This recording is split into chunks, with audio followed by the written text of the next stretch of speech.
Some shocking stats from Wyandotte County that have authorities scrambling to improve infant mortality. Sam Zeff has a report. Also, have you ever wondered about those brightly colored clothing donation boxes springing up everywhere?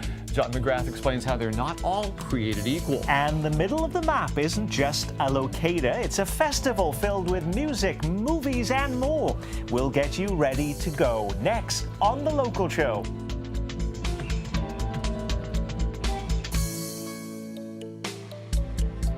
Hi, I'm Randy Mason. And I'm Nick Haynes. Here's something most Kansans would find likely both unexpected and appalling. The odds of a baby dying before its first birthday are higher in the Sunflower State than in most places in America. And the data gets even more troubling closer to home.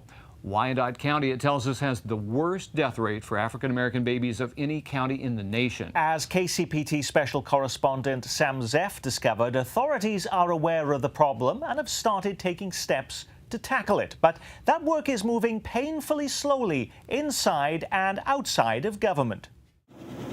This is Davian, 4 days old and in the neonatal intensive care unit at KU Hospital. Medically, he's here because he was born a month prematurely. But why Davian was born a month early is wildly complicated. You wouldn't expect it, but this story is a mashup of medicine, politics, and public policy. And at the core is thousands of documents and millions of bytes of data Kansas has already collected on infant mortality. It would help us better understand why kids in Kansas are dying so that we could, as a state, design more effective interventions to prevent unnecessary child deaths. You see, when it comes to infant deaths, Kansas has anywhere from a spotty to an awful record. Just last week, the Kansas Department of Health and Environment released its latest report on infant mortality. In 2012, Kansas had an infant mortality rate of 6.3. That means for every 1,000 live births in the state, a little more than 6 babies died. The national rate is 6.1. Over the past few years, Kansas has been improving. In 2007, the rate was 7.9, ranked 40th worst in the country. Today, the state is ranked somewhere in the middle. But when you dig a little deeper, the numbers become very troubling. It is startling when I looked at our Wyandotte County compared to Johnson County. There are a lot of lifestyle changes. The smoking is significantly higher. Adult obesity is higher. Teen births are significantly higher. That's Dr. Pabru Parimi, who runs the neonatal units at KU Hospital. And it's not that Wyandotte County is a little worse. It's a lot worse. In fact, Wyandotte County has one of the very worst African-American infant mortality rates in the country, 15.8. By comparison, it's 13 in Jackson County. And consider this, Wyandotte County has a higher overall infant mortality rate than the West Bank, Bulgaria, Mexico, or Puerto Rico. Indeed, the entire state has a very poor African-American infant mortality rate. And while the white infant mortality rate dropped slightly from 2011 to 2012, the Black and Hispanic numbers got worse. So what do we do for Davian and the hundreds of other babies born prematurely or who die before their first birthday? Turns out what happens here in the hospital. We are entertaining motions, if any, to move 259 off the table. If there are no motions, we'll leave it on the table and move to other matters. Has a lot to do with what happens here. This is the Kansas Senate Judiciary Committee, and on this day it was working on Senate Bill 259. The legislation would drastically change what Kansas does with all that infant mortality data we talked about a minute ago. Information such as contact with social service agencies or education of the parents. Things that don't show up on a death certificate. I think the bottom line with this issue is babies are dying in Kansas. A decade later, we still don't have a really solid understanding on why, and more importantly, we're not implementing the kind of interventions in the aggressive way that other states are doing it that could really make a difference, not just for our babies in Kansas, but for children from birth to 18. Shannon Katsouridis from Kansas Action for Children is leading the charge to pass SB 259. Kansas has something called the Child Death Review Board. And since 1992, it has investigated the death of every Kansan younger than 17. The problem Katsoureitis and others have is that Kansas law prohibits researchers from mining that data to help craft solutions. And until you know the barriers to prenatal care and other health issues for mothers, you're just spinning your wheels. Kansas could certainly benefit by changing the way it allows people to collect data and analyze the data. Yes, you agree with that? Yes, I do. Obtaining all the relevant data, to examine the data, and therefore to come up with the programs to improve the health and well-being of the woman before even they get pregnant. So you think the state is doing an adequate job in attacking infant mortality in Kansas? I think the state's doing a good job, but we can do better, and we have to do better at all levels of government looking at that. Senator Jeff King from Independence is chairman of the Judiciary Committee and is Senate Vice President. Some version of 259 has been kicking around for 6 years in the State House. He says lawmakers had serious concerns with privacy issues and have now amended the bill to take care of those.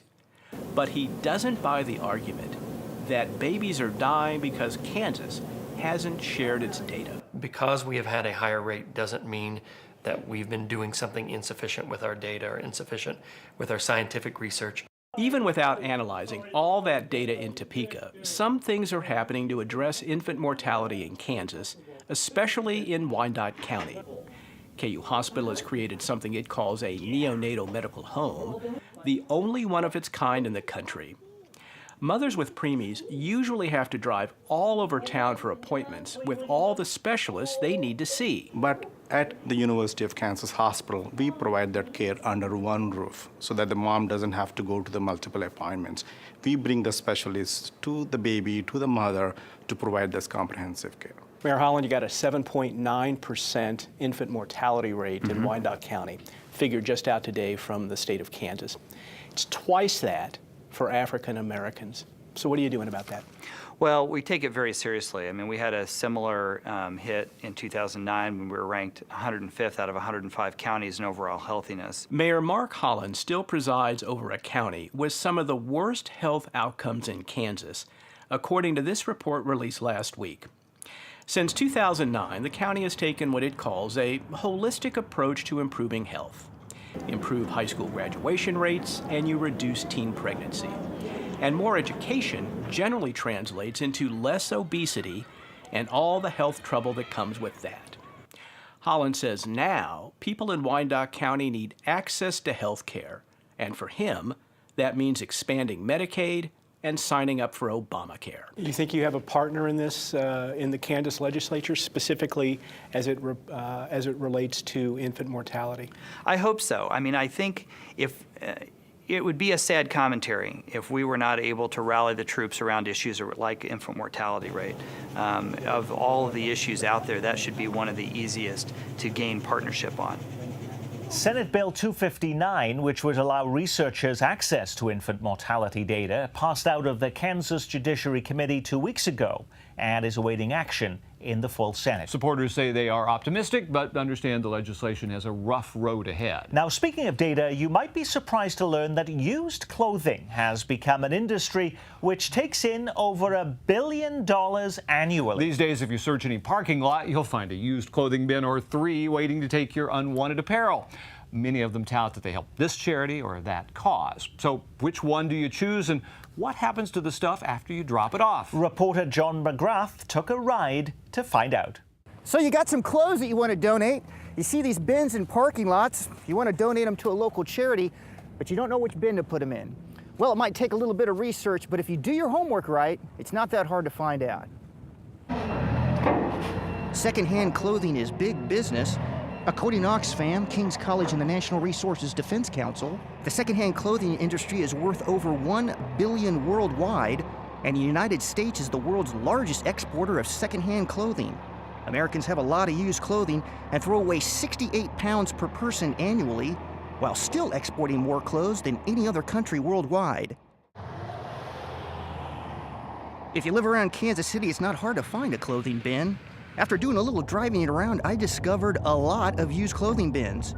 In just one parking lot near 135th and State Line, I found 4 boxes lined up in a row. I even went back a week later and another box was added to make it 5. Lined up were boxes from Ozanam, City Union Mission, DAV Thrift Stores, Make-A-Wish Foundation, and Planet Aid. On my search for clothing bins, Planet Aid had by far the most boxes. It was easily 3-to-1 Planet Aid bins compared to all the others. I found 2 local business owners that have Planet Aid bins in their parking lot.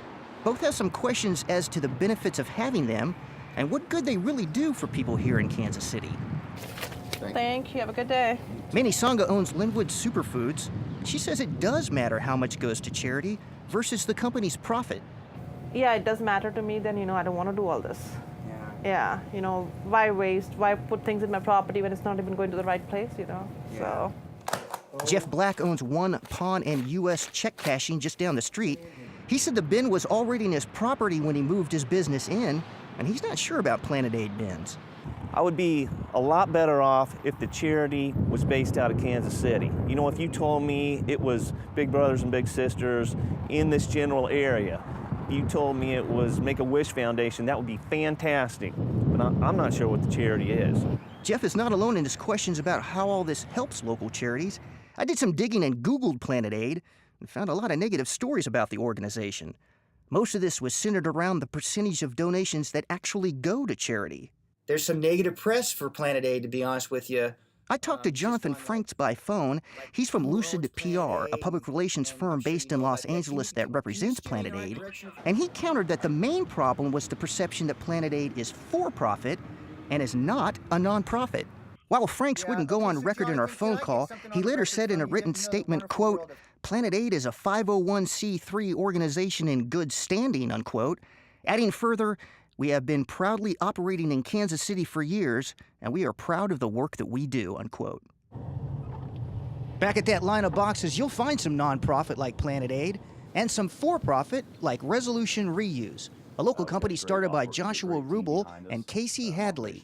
They pay local charities a fair market price for used clothing and then bulk sell the used items to other companies, some overseas. See, we're a for-profit organization. So what we do is we partner with these charities and we purchase goods from them for the highest possible market price that we can offer, whatever the market will pay us. In turn, we try to offer the highest price to them and they can raise that money for their charity. So, as far as that goes, we're a high percentage of our commodities that we export and sell goes to the charity first. Then we take the rest and put it into operational pay and whatnot. I visited their warehouse to see how they operate, and they gave me a tour of their facility. So this is from somebody's closet to our bin to the baler. Untouched, unsorted, we don't take anything out of the bags, and that's what you call credential. So this would be sold to just a variety of buyers. This could go to Africa. Let's go to a lot of places. Just depends on who's buying it that week. The Middle East is a big buyer. Africa buys mixed rag. We put the feelers out there to a variety of people, and whoever pays the highest price, that's what we send it to. And we look for that highest price so we can in turn pay the charities the highest possible price. Resolution Reuse employs over 35 people both in their Kansas City and Springfield locations, and they're looking to add more people as they expand. That's what that stands for. Kristen Riot is the executive director for Bridging the Gap, an environmental organization providing environmental education and volunteer action. She says it's better to try and reuse something first. So always consider reuse first. And then if you really know that an item is generally past using at a vintage shop or at a women's employment network, then you can take it to one of our recycling centers, and we will make sure by working with Resolution Reuse that it gets to the place that you intend it to go. Riot believes the reason you're seeing companies like Planet Aid and Resolution Reuse is because they both benefit from their products being already manufactured. Because it's much cheaper to work with materials that have already been manufactured than it is to go get virgin materials somewhere. So that's what the whole recycling industry is all about, and that's why these markets are really growing for reused metals, reused fabrics, reused plastics, and so on. Donating clothing is much better than throwing them away. That's a given. Whether you donate for a profit company or nonprofit, that's your choice. Just remember that some clothing bins help out more on a local level than others. Reporting for the Hill Center for Journalism, I'm John McGrath.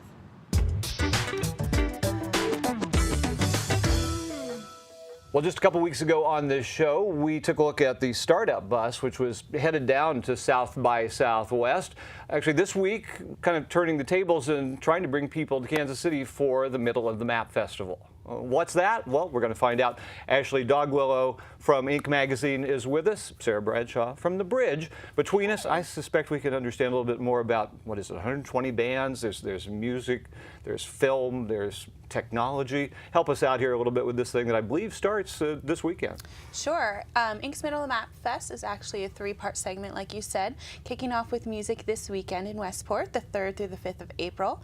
Then the week following, there's a Art, Tech, and Culture Forum at the Kansas City Star Press Pavilion. And then the week following, there is a film fest at the Alamo Drafthouse. You see, when this got started a few years ago, maybe I just wasn't paying attention, but I didn't have the sense that it was going to be trying to grow as fast as it has. Was that always in the books? You know, I think it started off small, and when there was just such great reception to it, and everyone just loves to support each other in Kansas City and be a part of great and emerging talents and acts and join in that, and it just sort of grew, and we had the opportunity and we had the people to do it, so we said, why not? And we've got the Bridge now as part of the opportunity to maybe push some of this local music that we've been, touting as part of what we do here, along with some great national acts. Who are you looking forward to the most then? Oh, that's not a fair question. I know. I throw them fast and quick. There are so many amazing bands that are going to be playing Middle. It's, national, international, and local. I kind of wish, the time turner that they have in Harry Potter, right? I really kind of wish I had one of those, because we're going to be out at the Record Bar every day of the fest, so the 3rd, 4th, and 5th. But there are so many great bands that are going to be playing throughout the festival, all over the place. I'm kind of. You're not even going to commit at all. I mean, of Montreal. Of Montreal, of course. Of course. I've loved Of Montreal for a long time. Girl with the flu, I hear that got through, she ain't doing well. Her eyes, they seem cast and fatherly. That I'm looking forward to that a lot. But as far as the local bands, John Velge on Thursday.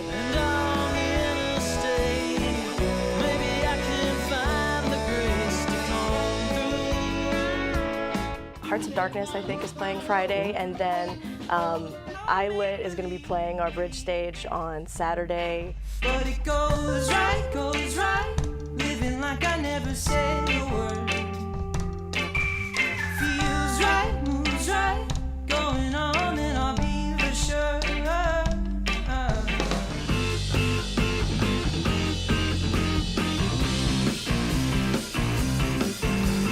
All I can say is focus on yourself. No, baby, don't leave people on the shelf. All I can say is learn to love one thing before you go give yourself away. Katie Gein and the girls are always a pleasure to see, always really awesome to see. Mime Game is playing on Saturday.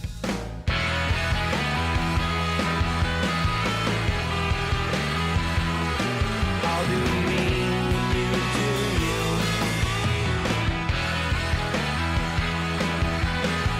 you. Me Like Bees. And I'm just now recovering.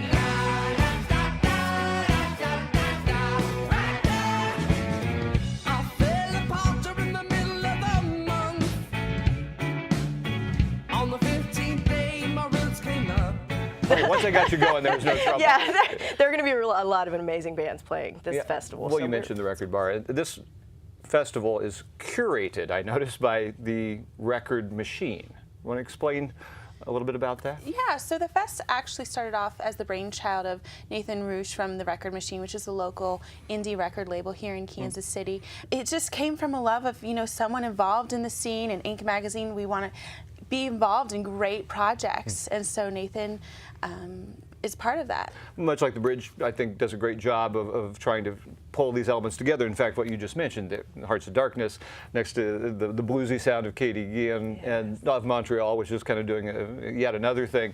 Is that something that Kansas City is helping, or is that helping Kansas City's music scene develop, you think? We can only hope. I mean, there are so many different outlets that Kansas City had, even before we got here, that were in place. But the goal is to help our community grow and become a valuable member of the community, even more so than that we already were. And being up here in Kansas City now, as opposed to where we were in Warrensburg before, kind of puts us right in the middle of things and allows us to do that a little easier. And so the overall goal is to just kind of be the best station that we can be. You know, as cliche as that may sound, I mean, we've got to try really hard at what we do, but a lot of that comes into play with, you know, our community taking part in what we do. Yeah, and so, putting live music out in front of people in these places where they're going to then maybe go tell people. It's going to. It seems like this is a great germinating event for you, I guess is what I'm getting at. Yeah, very much so. Yeah. And then, of course, it's not going to be just music. We've alluded to down the line, and that's the part I don't think was happening in previous go-rounds of the festival. This past year was the second year of the Film Fest, okay. and is the third year of the Forum. Well, see, that shows what I know. I missed those completely. This year they seem to have expanded a bit. Definitely. We have moved the Forum to the Press Pavilion, which is a great, great space. There's tons of space. And when you're in there, you get to see the working presses and, of course, the state-of-the-art presses there. But, I mean, it's just a great event. There's going to be 50-plus speakers and panelists, topics from sustainable design, women innovators, why KC might be the next Austin, to breaking the mobile mold, to tech updates, and even, as you mentioned, the bus going down to South by. We're going to have some presenters from there talking about their projects. Our own Shane Geider, I believe, talking with Mayor Sly James and the founder of South by Southwest. So it's kind of an intermingling of genres and disciplines, and then the film the following week, which is apparently a lot of music movies as I look through there. Yeah, one thing we like to do is kind of have all of the events correlate to each other. So, you know, we bring, you know, filmmakers in the Forum, we bring bands into the Music Fest. And so there are some films where you'll see a music documentary or a music-based film and there'll be a band playing afterwards. We even have the Kansas City premiere of the band documentary on the National called Mistaken for Strangers. We're about to talk to a band called The National. This is one of the most talked about bands on the planet. The new record is blowing up, #3 on the charts. You were recently the subject of a 10-page spread in the New York Times. I didn't catch that. I cannot wait for that movie. Well, you know, the National was here in our studios back end of 2013. I doubt that made the documentary, but pretty fascinating opportunity. Well, and the whole story behind that is that Matt's brother went, Matt Berninger is the lead singer, and his brother went on tour with them as, you know, sort of a roadie slash help. Right. Yeah, I did read about that. Yes, and so it's the documents, you get to see a really great kind of behind the scenes picture of the band The National, as well as, you know, their really kind of human qualities. And one of the lines in the movie is, it's one of my favorite lines. The brother says, I feel like everybody's treating me like the only reason that I'm on this tour with you is because I'm your brother. The only reason you are here is because you're my brother. You know, and it's like, and it just kind of, it really just nails the whole idea of the movie. And so that, I think, is going to be a really fantastic kind of That's 2 accent weekends to the down, festival. I believe, right? Yes, that's the 16th through the 20th. Alamo Draft House? Yes. Middle of the map, and it's kind of like you buy one pass, is that the deal? Is that the way these things work? Lots of different options. If you wanted to go to just one event, you can buy, say, a music ticket or a Forum ticket or a film ticket. Okay. But we also have a golden pass that if you know you want to go to all, you can go on the website and go ahead and sign up. I like that, the golden pass. Yes, the golden ticket. Well, again, so this is something that 3 or 4 years ago didn't necessarily have this kind of scope to it. Is it tiring you out? Are you guys feeling the pressures of, you know, the middle of the map kind of growing and moving towards that thing you really wanted to get to? Yeah, I think so. There's a lot of work that goes into it, but luckily there's a lot of people who love the concept and love putting something like this together. And you know, you can't do it if you're not enthusiastic about it, but we all are, and we just want to put out a great project and have everyone enjoy it. Yeah, Westport this weekend, and as we say, the Star Press Building next weekend. Yep. And the Alamo Draft House, right? For Yes. the movies in general. So that's a lot of the map, the middle of the map here, and learning about it with Ashley Doug Willow, and of course our own Sarah Bradshaw from the Bridge. Nice to have you come down the hall, and you look good in our studio. Glad to have you here in the middle of the map. Hopefully people can always go to our website and find out more about it, and thelocalshow.org. For more information about this series of movies, music, art, technology, culture, the whole deal right here in Kansas City. Now, back in January, we noted on this very show that 2014 would mark the 100th anniversary of the opening of the Panama Canal. And we showed you some of the connections that Kansas City has to that amazing engineering feat. Culebra was where the canal headquarters were moved for the whole project. This is where the office engineer was located, our man, Mr. A.B. Nichols. When Nichols came to work with the engineers on the Panama Canal in May 1904, it was just shortly after the United States had taken over from the French. So he was there from the very beginning, 1904, until the completion of the project in 1914. Some of my favorite photos in the Nichols collection are the ones of the construction of the lock system. And this is a photo of a sidewall monolith at Gatun. We also mentioned that the Linda Hall Library was planning a big exhibition around the A.B. Nichols collection, which is filled with photos, maps, journals, and blueprints from the project. You have to remember that they didn't just come and build the canal with their machines. They had to build a whole infrastructure. Thousands of people came to live down there, and they needed housing and stores and post offices and theaters and all kinds of things. You have to think that these collections that consist of photographs and memorabilia and personal documents are really the first draft of history. That exhibition will open next Tuesday, April 8th, with a lecture by Alberto Aleman Zubietto. He's the former CEO of the Panama Canal Authority. And perhaps coolest of all, students from UMKC's School of Engineering and Computing are building a working scale model of a lock on the north lawn at the library. You can learn more about it and other things you've seen tonight at thelocalshow.org. Join us next week, Native American art at the Nerman and the Sundance Award-winning documentary Rich Hill. We'll see you then.